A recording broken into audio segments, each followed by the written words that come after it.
어제 마감을 하면서 저희가 이 방송을 마치면서 그래도 우리가 FOMC 끝나고 나면 그 회의가 끝나는 날 증시가 급락을 한 날은 그 다음날 좀 안정을 찾으면서 올랐던 경험이 많다. 우리 내일을 한번 기대보자 라고 말씀을 드렸었는데요.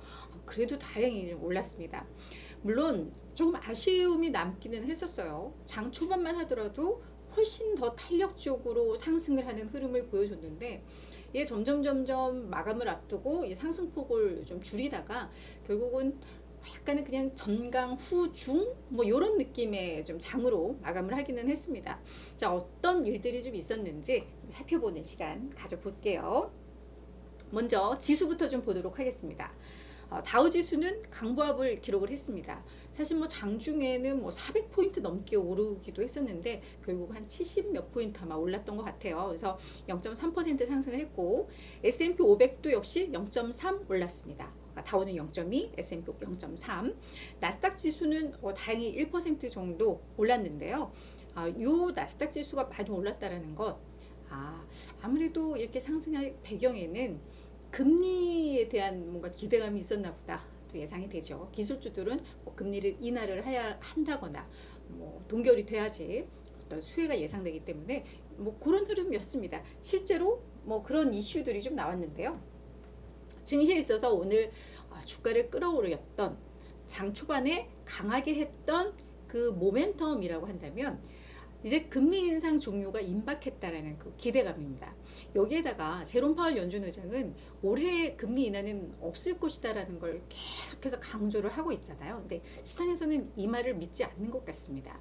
뭐 5월이든 6월이든 한 차례 한 25bp 정도 인상한 다음에 하반기에 넘어서서부터는 금리 인하를 검토하게 될 거야 라는 게 이제 시장의 인식입니다. 하지만 그렇다고 해서 이 강세 흐름을 계속 이어갈 수 없게 하는 것, 이제 경기에 대한 우려로 좀 넘어왔죠. 어제 이 파월 의장 같은 경우에도 이 연착륙에 대한 그 확신이 좀 부족해지는 그런 흐름들도 좀 보였었고, 특히나 월가에서도 그런 분석들이 좀 많이 나왔습니다.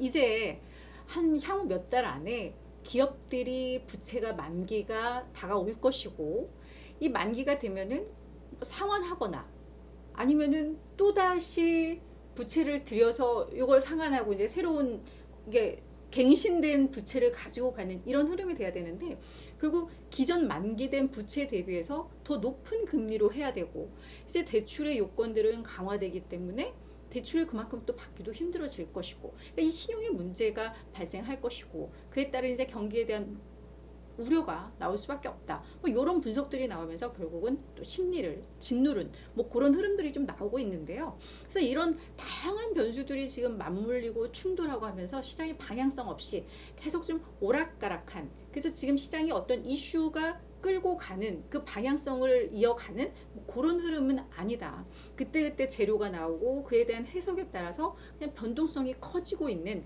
지금은 뭐 그런 국면이다 라고 저희가 해석을 해야 될 것 같아요. 그래서 하락에도 큰 의미가 없고 뭐 상승에도 또 큰 의미가 없는 이런 장에 지금은 빠져있는 뭐 그런 상황이라고 볼 수가 있을 것 같은데요. 다만 은행 시스템에 대한 우려는 확실히 완화된 거는 맞는 것 같습니다.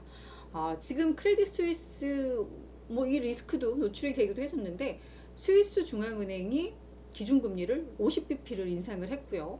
영국은행 같은 경우에도 영란은행이죠. 거기도 25bp 11번 연속 11회 연속으로 금리를 올렸습니다. 그러니까 이 얘기는 지금 유럽도 은행 시스템에 대한 우려가 있는데도 이렇게 금리를 계속해서 올릴 수 있는 거, 은행 시스템에 대한 우려는 크지 않은가 보다. 뭐 이런 또 해석들이 좀 되면서 시장에서는 오히려 이걸 큰 악재보다는 그냥 오히려 약간의 좀 안도하는 뭐 그런 흐름들도 좀 나왔었죠.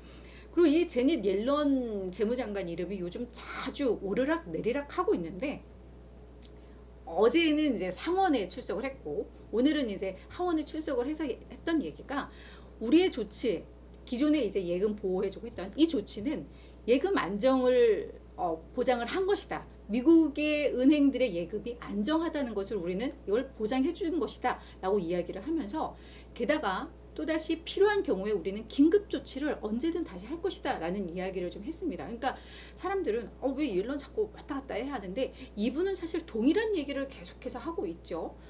필요하면 어딘가 또 지역은행이 어려움을 겪으면 거기에도 또 요익금 보장해 줄 거고 우리는 그때그때 신속하게 조치할 거야 라는 이야기를 계속 하고 있는데 그냥 시장에서 그냥 우리끼리 이제 막 해석을 하는 거죠. 아, 이제 모든 예금에 대해서 보장을 해주나 봐. 근데 그 모든이라는 것에는 대형은행도 좀 포함이 되는 거고 더 폭넓게 보는 거니까 그 의원들이 질문을 해. 아니 그럼 지금 당국에서 그렇게 할 거야? 라고 하니까 아니 우리는 뭐 이런 전체적인 예금 보장해준다는 거 우리는 검토한 적 없어. 그때그때 긴급조치가 필요하면 할 거야. 라는 이야기들을 계속 하고 있는 뭐 그런 대목입니다. 그래서 뭐 이런 부분들은 저희가 좀 시장이 어떤 재료에 따라서 지금 되게 민감하구나라는 정도로 해석을 하면 될 것 같고 계속해서 뭐 필요한 경우에는 시스템이 망가지지 않는 그런 조치들이 나올 거다라는 뭐 그 정도를 저희가 이해를 하고 넘어가면 될 것 같습니다. 그리고 주간 신규 실업수당 청구 건수 뭐 목요일마다 나오니까요. 이게 나왔는데 역시나 잘 나왔어요.